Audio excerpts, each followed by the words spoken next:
93.7 FM, 600 AM KIVA, Fox News Radio, worldwide at abq.fm. You're listening to Life Imagined with one of your favorite hosts, Dr. Summers. Dr. Summers, welcome into the Kiva this wonderful Saturday. Oh, it is just fantastic. I mean, fall around this place is just absolutely amazing. I mean, a touch of color and then just skies that are just to die for. And, oh, the moon.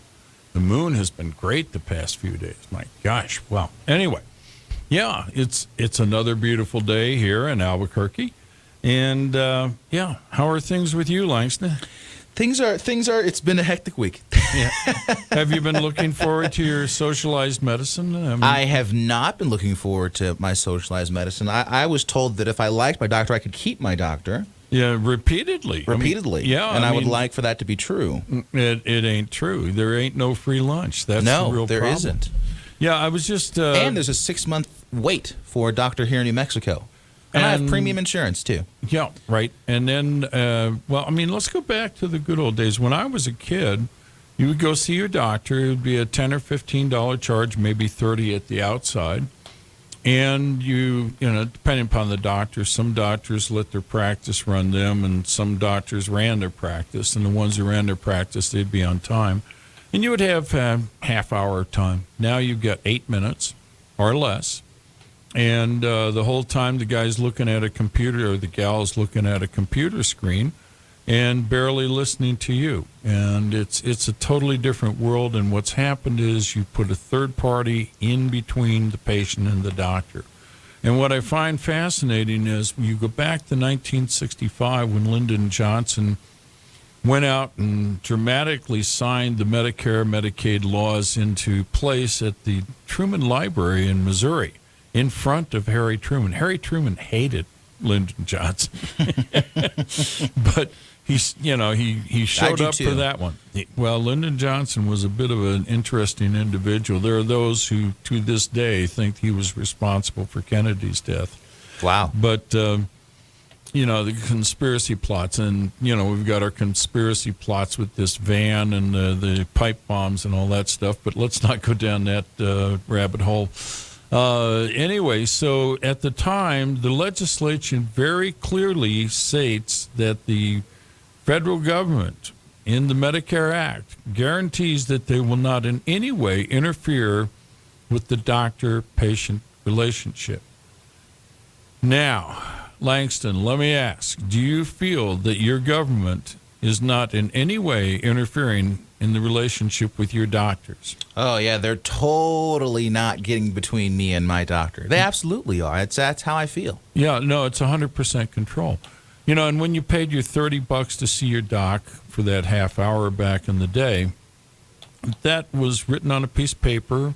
That piece of paper was sealed away by your doc, and nobody had access to that unless, they were on a need-to-know basis, like your spouse or your children or your parents or something of that nature. That information wasn't dispensed. But today, with the electronic medical records, everybody is signing these HIPAA things. And I've actually read, in fact, a group of us read chunks of the Obama law, but we also read the HIPAA regulations that came out in 2003 was when they got enacted, even though they were passed back in the 90s. I mean, that's a typical political trick. You will pass a really bad bill, and then you'll put it that goes against the will of the people, and then you'll have it implemented years after you're out of office. Yes. So the thing is, in 2003, HIPAA came in. Well, now everybody is, oh my gosh, that means I hate Aunt Gertie, and Aunt Gertie can't talk to the nurses or the doctors unless I give her permission. And that's where they get you focusing. What they don't tell you about is there's a back door under HIPAA regulations where your medical records are totally open to the government. Now, if I know your medical records, I can sure as heck do a lot of things to you, not for you. And it really is a form of control. So HIPAA regulations, they're not really for the people. They're for the government. And they are pretty strenuous. I mean, when I worked for a mental health center, that was a really big deal, having to deal with the HIPAA in all sorts of ways that there are potential violations, from just the most simplistic taking of notes, or having a conversation with someone who happens to overhear, all sorts of different Yeah, but if somebody shows up with a badge or an attorney, a federal attorney, they just simply give their credentials and then they grab up the records if you've signed the HIPAA form. And my recommendation to my patients are, when you go to the emergency room, they say, here, sign this HIPAA form, and they don't debate it or tell you what it means. You just refuse to sign it. In fact, the other day I was in a doctor's office for a little accident I had over in Flagstaff, and the staff there said, well, here's your HIPAA form. I said, I don't sign HIPAA forms. And, well, then we're not sure we can see you. I said, you better read your HIPAA laws, because your HIPAA laws say you're going to see me even more now that I refuse to sign the HIPAA form. And they acceded to it. But, yeah, I wanted to, and this, I think we'll try to make a feature of the show from time to time, talking about what it is to have socialized medicine. It doesn't mean that your caregiver is more social. Some people think socialized medicine means you're more social, you've got more friends on Facebook or some silly thing like that. No, what it means is it's, frankly, dictatorial or despotism running your health care. Or, put another way, it is the DMV running your health care. And if you don't believe me, ask veterans who go out to the Veterans Administration. So here's some news briefs from Utopia. In the UK, euthanasia is illegal, but hundreds and hundreds of patients are being reported of being dehydrated to death in the National Healthcare Service every year. What that means is they just don't feed them and they don't give them any fluid. And that's said to be in the, quote, best interest of the patient to die based on vague criteria. Didn't this just happen recently with the young child, right? I think his name was Charlie. Yeah, Charlie. It was a very big deal. I mean, it was such a big deal that even American politicians, Ted Cruz, Marco Rubio, Donald Trump, Ben Sass, Mike Lee, Cory Booker, and some Democrats as well, commented on this and were outraged at a child that was going to be killed, and he wasn't even allowed to go to Italy, where the Pope had said that he would pay for the entire treatment for the child. And the child was treatable. They had made a decision within their health care that it was okay to go ahead and starve the kid to death and actually dehydrate him to death. They don't give fluids, and you die in about 3 to 7 days in that neighborhood. My gosh. And the parents, I think, got caught slipping fluids to him. But this isn't just in England, in UK. I have someone I knew whose mother went back to Holland and was still an American citizen, but she was subject to Dutch health care, and she had a stroke, massive stroke, which here we would treat, and within 6 months to a year, you would go through rehab, and you would go ahead and take your antihypertensives and live another 10 years, another decade or so. But in Holland, what they did was they gave her 3 days to walk, eat, and drink. And with a massive stroke, you've got to initially support them with IV fluids, et cetera, and the Dutch simply didn't do that, but notified the family that she was in their version of hospice. Their version of hospice is they just cut off all food and fluids and wait for you to die. It's just like being tossed on a raft in the middle of the Atlantic. And it's, when you talk to survivors of Auschwitz and places like that, the worst way to die was starvation. So their purposely, their benign way of giving a super late-term abortion, I suppose would be what they would call it, is to simply withdraw supporting fluids. Anyway, so that's now commonplace in the UK. It's been commonplace in Amsterdam and the Dutch health system for some time. Now, in Ontario, Canada, the great Canadian health care, there is now hallway care. And here's a case of a patient who was in the emergency hall room for 2 days on surgery for multiple fractures and a lacerated kidney, probably from an auto accident. And one hospital in Toronto had a peak occupancy rate recently of 147%. What that means is the patients are being stuck in the hallway. 3 to a room, so forth and so on. Let's see, France, another utopia. The French hospitals are threatened by, President Macron stated without changes, their hospital system will totally collapse. And he's proposing more doctors for rural areas. Why? I mean, who wants to go to medical school anymore? Rethinking the system's organization has been promised by the French government because their health care is in crisis. Now, in Europe, where everybody holds up this example of socialized medicine, how wonderful it is, they keep forgetting that the Europeans for the past 50 years have had no military budget. They don't have to pay to raise an army to defend them. We have done it for them. That gives them discretionary money to do social experiments such as socialized medicine. And now that they're having to cut into their budget in other ways, it's beginning to collapse. Anyway, one other notice from Utopia. There is in England national health care, which is, of course, rationing and doing the hospice that we just mentioned. But for the past 4 years, there have been private medicine has been allowed in England actually the whole time, but it has grown massively in the past 4 years because if you work for the national health care system, you can actually, in your insurance, see private doctors. Right. Yeah. That isn't that how that always works? Yeah. That's about how that always goes, right? If you're part of the state, if you're a sitting politician, if you're a doctor within the state healthcare system, let us make exemptions for you and your family. But if you're a tax-paying, hardworking citizen, we're going to subject you to all of the ridiculousness that our terrible system has to offer. That really does seem, Dr. Summers, to be the pattern. Yeah, if you want to see a healthcare system that looks like what I grew up with as a kid, go hang out in the Beltway, in the areas around Washington, D.C., where all of the government workers have their health insurance, which is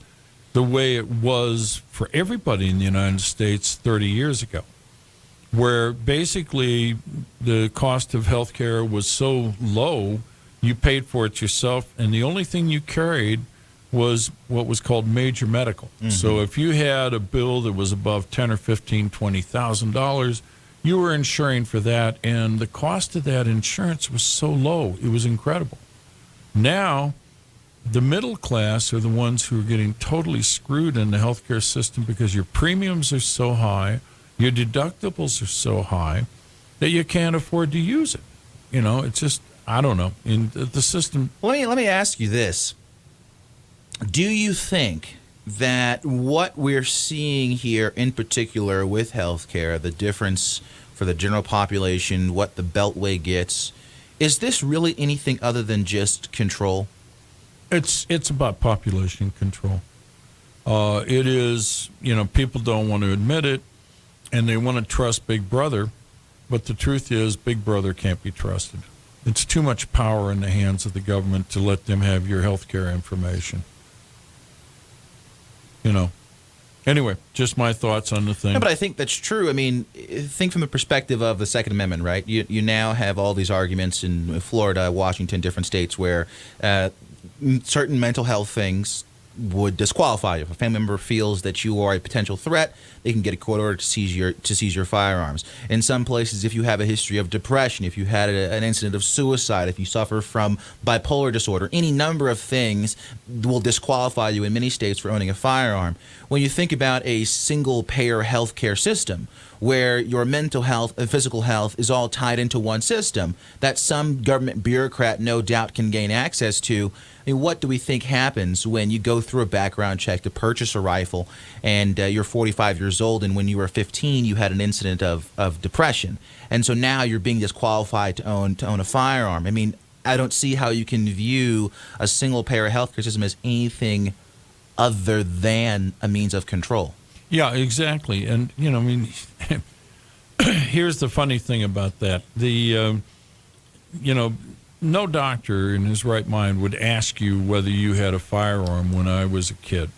But today, increasingly, you go into an emergency room, you get quizzed on, do you have a firearm? Next question is, where do you store it? And all of that goes into that electronic health record that the feds have their access to. so they know where to go to collect your guns if you answer truthfully. And again, HIPAA non-compliance, I think, should be the way the people act out against the government. Just refuse to sign the HIPAA. And it's built into the law. They still got to take care of you, whether you sign HIPAA or not. And I think that's the one way to start the protest wave. The real question is, you've got medicine probably 60 to 70% socialized at this point. And let me speak to the dangers of that. Remember, the original cradle-to-grave healthcare was invented by the Germans, Chancellor Bismarck, back in the 1890s, okay? So fast forward 40 years, and the physicians, the medical community was quite accustomed to obeying whoever paid the fare. And, it's the golden rule. He who has the gold makes the rules. Right. And so it was the government that was paying for all the health care. So whatever the government wanted, they got, never mind what the patient wanted, okay? So now we come into the Second World War. We have a medical community that's accustomed to listening to the government. The government is a Nazi government, and they have enemies, and they use the healthcare system to get rid of them. And, the German medical community went right along with it. You need to divorce the government integration with healthcare. It's too dangerous. 2-3 generations from now, it'll be like what I saw in Russia when I went in Russia in 1992 as part of a committee to look at what the communist government had wrought in the medical field. The hospitals were empty except for when you were just about to die. That was the criteria to go in the hospital. If you wanted to know what was the healthcare system, I was in St. Petersburg in late June. In late June, it's what they're called the summer nights, K-N-I-G-H-T. But the sun basically doesn't set. It goes down for about a half hour around 3 in the morning, comes right back up. That's how far north St. Petersburg is. So I'd go out for a walk or 1 or 2 in the night, and it would be almost like daylight. And I'd be going down these empty roads because, remember, it was trying to recover from communism. It was only 1 year after the fall of the empire. And the roads would be empty, virtually no cars or anything like that. And there would be these little kiosks with lines. And so I was curious what they were. And the kiosks were where you would put down 10 rubles and you would get a fifth of vodka for the night. And they were just selling it like they were selling hotcakes. And that was your health care in Russia. You just drank yourself to death. You just need the vodka. Yeah, you just need, as the Russians say, vodka is no longer for just breakfast anymore. This is now your state health care. Yeah. Is now going to be getting bits and pieces of vodka. That's it. Yeah, and and in these elegant hotels or shabby hotels that were their version of elegant in 1991, vodka was offered for breakfast, lunch, and dinner. For breakfast. I kid you not. It would be right on the table. My There's gosh. a bottle of vodka and the coffee, and the water was undrinkable in St. Petersburg in those days. I mean, it's improved immensely. I was there last year, and I'm invited to go back next year, but I'm not sure I will. Anyway, so the thing, when I wish somebody had sent an email in trying to defend socialized medicine. It's indefensible. And the government intrusion is just never ending. And I don't care whether it's Republicans or Democrats, the politicians want too much power, and power over the people comes through control of the medical system. Furthermore, when you go back to when I was a youth, medicine was around 4 to 5% of the GDP. What is it today? It's around 19%. That's right. When they It's a get huge finished cost. with this baby, it is going to be minimally 25% of the GDP. That means $1 out of $4 spent in this country is going to be spent in the healthcare industry, so-called. And that's just outrageous. It really needs to get back around 5 to 7%. Well, how do you do that? You privatize it. I mean, can you think of any other way to get the government out of something? Well, I mean, that really is the solution. I mean, when we think about the cost of healthcare. Why is healthcare so expensive? And pretty much any doctor and even healthcare administrator will tell you it's because of government. There's so much. I mean, for some hospitals, sometimes their largest expense is administration. And especially when they deal with Medicare and Medicaid, the number of staffers they need to get through paperwork, the number of healthcare administrators they need to get through the red tape, the number of lawyers and professionals they need to understand, the different regulations, and that balloons and absorbs this massive cost. You look at medication, the lack of competition within medications. When government authorizes a handful of guys to manufacture medications, keep these massive costs for entering into the market so high to create new medications. Yeah, the number is $2 billion to get a new drug through the FDA. $2 billion. That's insane. And the multiple is you have to earn that money back in 5 years before the FDA lets your competitor on. Okay, so that means you have to make your $2 billion, you have to spend $1 billion or so to market it, and then you have to have $1 billion or so for profit for the investors for the company. And then you also have to set aside some money for the next blockbuster that you're trying to get.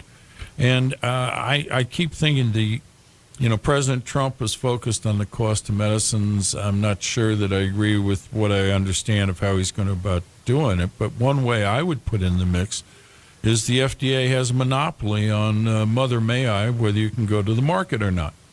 And I think what you need to do is break that monopoly up. I think you need 2 or 3 chartered private companies that you can go to if you don't like the FDA and get your drug reviewed there.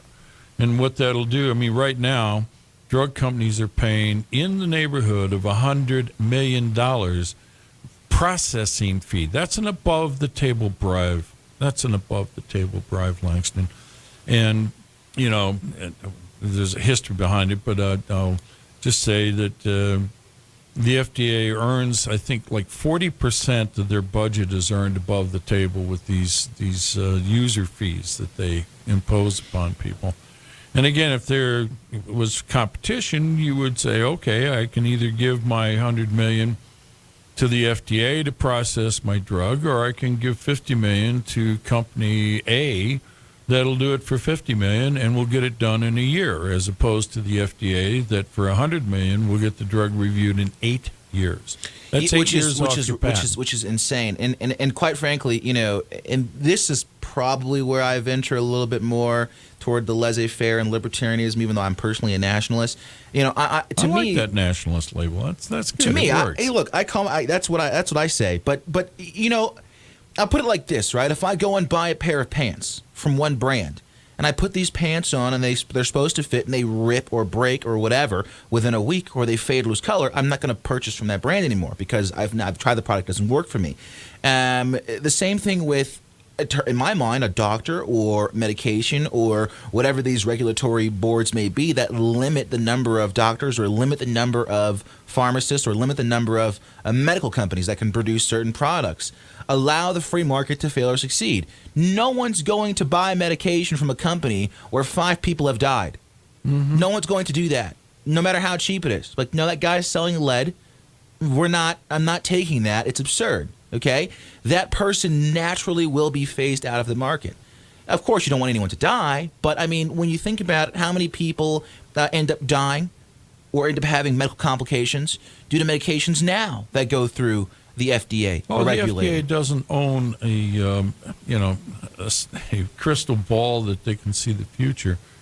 All they do is they just keep delaying, and then their assumption is if they delay the approval in these studies that what'll happen is that the side effects will come out. But the truth is that their studies are in pristine groups of people who are on no other medicines than the medicine for the disease they're trying to treat. And as a consequence, when they put it in the real world where people are on numerous other medicines, that's when you begin to see the side effects and the adverse effects. So their whole design is phony and fraught with difficulties. And there have been any number of drugs that have made it all the way through the FDA process, get out there, all of a sudden it's killing people because it interacts with a commonly used drug or some other factor they hadn't thought about, and it's pulled from the market.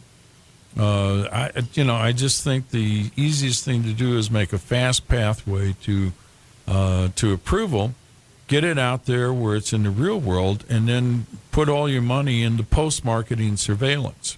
Make it easy to report adverse effects. Well, they're finally doing that to some extent, but it's too little too late.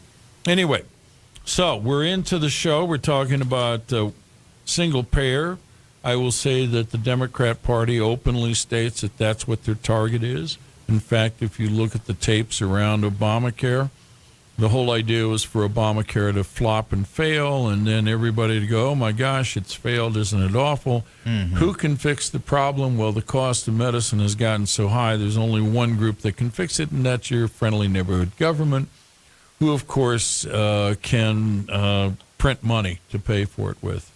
Anyway, so the Democrats, basically, that's one of their platforms. The Republicans don't openly state it, but they have done not too much to stop it so far. And hopefully there is hope in the Republican Party. Maybe the Libertarians will get organized enough to get us back to. I wouldn't hold my breath on the Libertarian. Yeah, no, their organization is not what the Libertarians do. And unfortunately, it requires organization to basically, stop this whole juggernaut. Well, we were going to talk about antidepressants, right?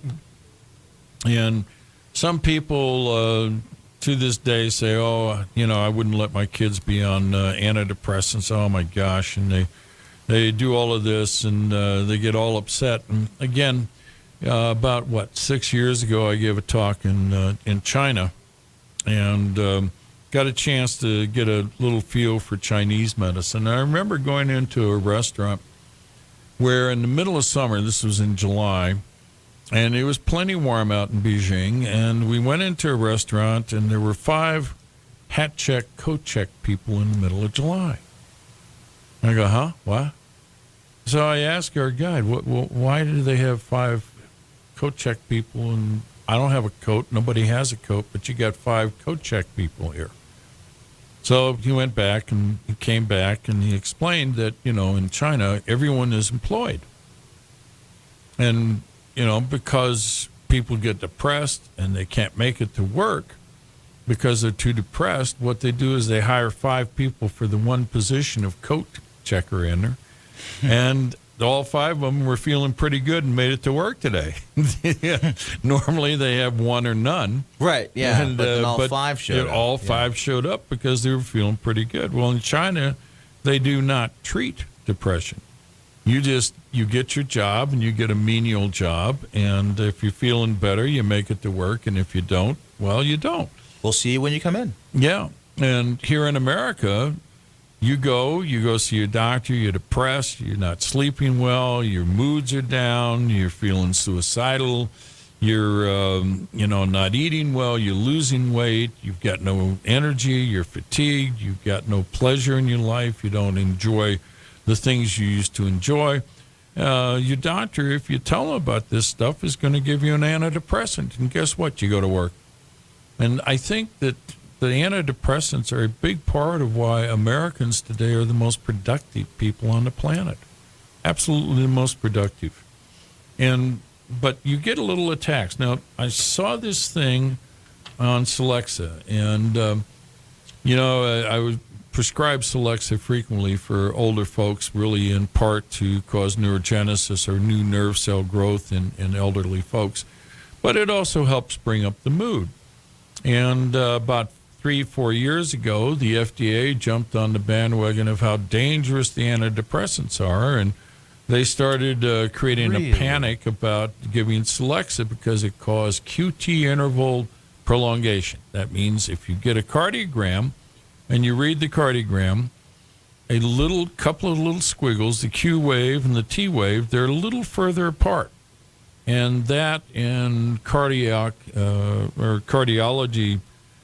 parlance can be associated with certain types of arrhythmia like VTAC and VFib and sudden death. So heart problems. Yeah, you could suddenly drop dead if you took Celexa, you had a prolonged QT interval, and lo and behold, you don't show up because you're dead for your next appointment, that is.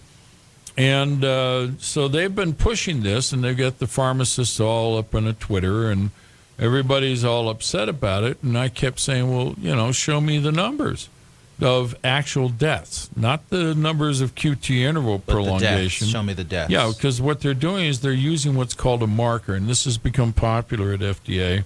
So the QT interval prolongation is a marker that they could be subject to sudden death. Well, I came across a nice little article in a journal I used to be an editor on, the Journal of Clinical Psychiatry. Came out last year. They reviewed over 50,000 cases of Celexa. And, the criteria they were looking for was not prolonged QT interval. The criteria they were looking for is how many sudden deaths are there? And the answer was no more than you would find in the general population or from Prozac or from any of the other SSRIs. And it's the, adjusted same as the normal population. So you might have a prolonged QT interval. It doesn't necessarily mean that you're going to then have a sudden death episode any more than the average population. Meanwhile, because of the scare, there was another article that I came across in one of my favorite journals, the Journal of the American Geriatric Society, and that one did a 3-year study of VA populations at the University of Michigan, and they found that basically the docs and the nurse practitioners are ignoring the FDA black box warning about QT interval because they don't order EKGs to follow up after they, have prescribed their Celexa. So, I don't know. Here we have this governmental agency telling us what to do, and the people don't do it. But what's the actual outcome? Well, the outcome is there aren't any more people dropping dead from Celexa than otherwise, but they did create a little scare about it. It's like, you remember when they declared milk to be unsafe and eggs were unsafe and what else was unsafe? Everything was unsafe, And then they come back and say, well, no, eggs are okay, Well, here's another one. You remember lard was unsafe, and so McDonald's stopped doing their French fries in lard. Yeah, lard is safe. It's always been safe. It's the fatty acid of lard is actually healthier for you than, for example, margarine. That's right. And it was another one, I think it was like cornstarch was another one that was really, the MSGs, I think that's what it was. Oh, MSG, yes. That's the big one that I always knew. That I remember I used to put MSG on, I used to put the seasoning on everything, popcorn, food, everything. Yeah, steak. And then I was told that, oh no, this is bad, it's dangerous, this will cause heart attack, this will kill you. So I stopped doing it, and then I came across a study a couple months ago that basically said from all sorts of health guys and all sorts of different researchers that are like, yeah, it was a hoax. This is not. It's actually not. It's not bad for you. In fact, it's actually healthier for you than a lot of other seasonings that you regularly use. You have an entire cuisine, Asian food. They use MSG in just about everything, and they have far lower health problems in some of those places than Americans do. I thought that was very interesting. Well, the discovery of that was by a guy I know at Washington University when I was there. John Olney, he still is doing research. Saw him at the Neuroscience meetings a couple of years ago. But anyway, John was a guy, he became quite famous. I think he was written up in Newsweek because he discovered what are called excitotoxins in the brain, and MSG was a big one. It caused GABA neurons to go off, and they were, basically toxic to the brain. And so he presented at Grand Rounds one time when I was a resident. And we had this guy who was the chairman of the department who had a bad case of multiple sclerosis, was in a wheelchair, but basically he was the smartest man in the room. And so John elegantly, showed how he discovered GABA and inhibition and how the GABA is an excitatory neurotoxin. And by golly, we got to all avoid MSG. And so at the end, he said, are there any questions? And Eli Robbins, who was my chairman, the guy in the wheelchair, raised his voice. He said, well, I only have one question, John. He said, if this MSG is so toxic, how come there's so many smart Chinese on the planet? And Olney just sat there, and, The look on his face was precious. What response did he get? Yeah, he didn't. He had no response. And to this day, he has no response for that. Well, because you what just can you made say? the observation yourself. The Chinese thrive on this stuff, and so you have to be careful about it. There are some health warnings that Certainly. probably are real, like don't eat arsenic. That's a good thing. And I don't think pizza is ever going to make it back from the list. Pizza will never be a health food, no matter what Wolfgang Puck puts on it. It's just, it's the magic bad combination. French fries will probably be on the no list forever. But no, these things are fun to work with. And, I think the thing people need to do is use reason. And they do. It's like, you don't panic on doing EKGs on everybody, which is not an inexpensive procedure, but doing EKGs on everybody you prescribe Celexa for, that's silly. There'll be certain cases where you have some concerns, prior heart attack, something like that. You focus on those folks, but you don't just do it on everybody because it runs the cost up. Also, it scares the patients and everything else. So, yeah. Wow. Let's see here. Oh, we were going to talk about neuroscience discoveries. This is a pretty here picture. we go. You see this? Yes. Is that a brain? That I'm looking is at every connection in a brain. That is an entire brain, one slice here. But isn't that pretty? Yes. That's you can fantastic. actually magnify that and see each connection of every neuron in that brain. Wow. Yeah. Do you know what that brain is? That's a fruit fly brain. That's the brain of a fruit fly. Yes. Okay.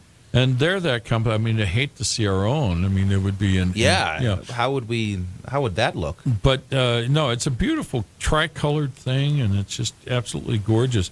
But the fruit fly brain is the size of a poppy seed. And you've seen poppy seeds, right? They're very tiny. down at McDonald's on that's sesame seeds. Sesame seeds are bigger No, than poppy seeds are on like bagels. Yeah, absolutely.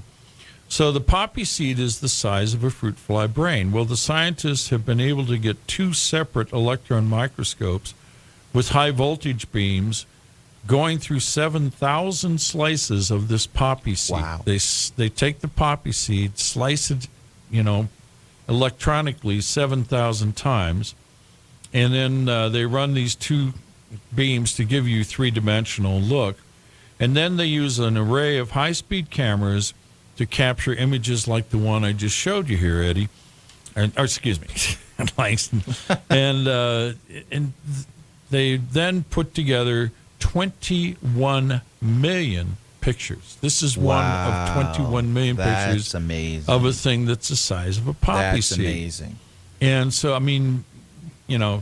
if you can actually see how one neuron connects to another in a fly brain, fruit fly brain, this is a significant advance. And I don't know how they're going to carry it on to larger size animals, but if they can do it there, it's just a matter of time before we are able to see what each neuron connects with. And again, Cahill, the famous scientist from Spain from the turn of the last century, felt that one neuron had one connection at one end and one end connection at the other end, and these were the synapses. But today we understand that in the root from one end of the neuron to the other end of the neuron, there could be up to 1,000 different interplays Wow. Okay, I didn't of other know neurons that. coming onto it, influencing the outcome at the other end. I didn't real. I mean, when you think of the complexity of a brain, it would make sense that it would be structured that way. To me, the one-in-one connection just seemed too simplistic. Yeah, I think you got it right. But Cahill was doing his work around 1900, and that was brilliant at the time. But now when you look at something like this, you see everything's connected to everything in so many different complex ways. So, in neuroscience, it really is an amazing thing going forward. And, if we just kind of let it be and get some freedom in these researchers, then we're going to make many more advances than if we just strictly have government type of research. Anyway, but then I'm one of the few people that actually does private research on the planet, which is rather amazing. Anyway, should we move on to another topic? Most definitely. All right. How about fainting, syncope, falling? That's kind of good. I've never fainted before, but I've been in situations where people have and caused quite a panic. Yeah. Well, I remember when Obama was giving speeches, he used to have 2 or 3 faints per speech, right? People swooning. Yes, the swooning factor. But anyway, if you look at the geriatric literature, what you see is that they have been greatly concerned over falls. If you're over the age of 65, you're not doing your business if you aren't falling at least once a year. Yeah, the whole life alert, right? Yeah. Help, I've fallen, I can't get up. Well, yeah, I mean, Rush Limbaugh, for example, has a watch that detects whether he's fallen or not. And because when he's in the studio, he's, moving the arms and everything, a couple of times per broadcast, his watch tells him he's fallen. Do they want him to dial 911? But anyway, so it is serious side effects for the older. And there are unending articles in the American Geriatric Society, for example, and really not too much useful information on this thing. But the real issue is syncope, whether you're losing consciousness or not. And so they actually did a fairly good study that was reported recently, and they found that if you actually did lose consciousness, if you actually did faint, about 50% of the time you were on a medicine. Wow. And you could identify which medicine. Most of the time it was the nitrates that are used for preventing chest pain from heart problems, angina, if you will. And, the other medicines that they found in there were the alpha blockers, which are used to treat high blood pressure. Also, they used the alpha blockers to treat PTSD. So if you're taking an alpha blocker like Prazosin for PTSD and you start having fainting spells, go back and look at that Prazosin, especially if you're taking a diuretic with that. Now, the third of the medicines that are on the list that are associated with fainting spells are the ACE inhibitors, the angiotensin converting enzyme inhibitors, and they're used for high blood pressure. Good drugs. They've also used those, incidentally, in heart failure. But if you start having fainting spells, look at your medicines first. Go over that with your doc. And if you're, frankly, patients have to understand that properly done, patient care is a team sport. And as a patient, you're part of the team. So when you get a prescription, go home, go on the internet. Don't be intimidated by your nurse practitioner or your doctor who gets a little offended if you go do your own research, but find out about your medicine. Look at the side effects. Remember that the great bulk of the side effects are baloney. It will not cause you to turn out with, green hair, right, you're not gonna and start polka glowing. dotted face. And Yeah. that's put in there by the drug company attorneys to protect them from frivolous lawsuits. But you look at the core side effects, and then you take a look at what you're doing. So you're part of the team. And if you see those things that are on the internet that say these medicines do fainting spells, and you start fainting, then for crying out loud, go in and talk to your doctor and say, hey, what are we going to do about this? Now, one final thing I wanted to say. How much time do we have left? Just a minute or two? About a minute left. Well, this is an area that I've noticed a number of years, and I know that a lot of people with dementia get the dementia because they have the fainting spells and they don't pay attention to it. And in the old days, if we had no other explanation for the fainting spells, we called it Shy-Drager syndrome. And in looking at that, what I have found over the years is that if you put people on supportive adrenal hormones, namely the master hormone for the for the body, DHES, or dihydroepiandrosterone, DHEA, and you can do blood levels on DHEA, that for some reason or another, it stabilizes blood pressure. So if people are having fainting spells, they can go to their health food store, do a trial of DHEA, 25, 50, maybe even 100 milligrams per night, and see if that stabilizes the fainting spells. So that's just something you can do through your health food store. I always like to toss in health food alternatives here. So anyway. And Dr. Summers, where can people get a hold of your infamous product, your famous product, Life Imagine? Good grief, we've got to talk about that. Yes, it's at many of the independent stores around town. Moses Country Health Food Store, Duran Central Pharmacy, Sam's Regent Pharmacy, Best Buy Pharmacy, Manal Pharmacy, Evergreen Herbal Market, Healthy Habit Foods in Phoenix.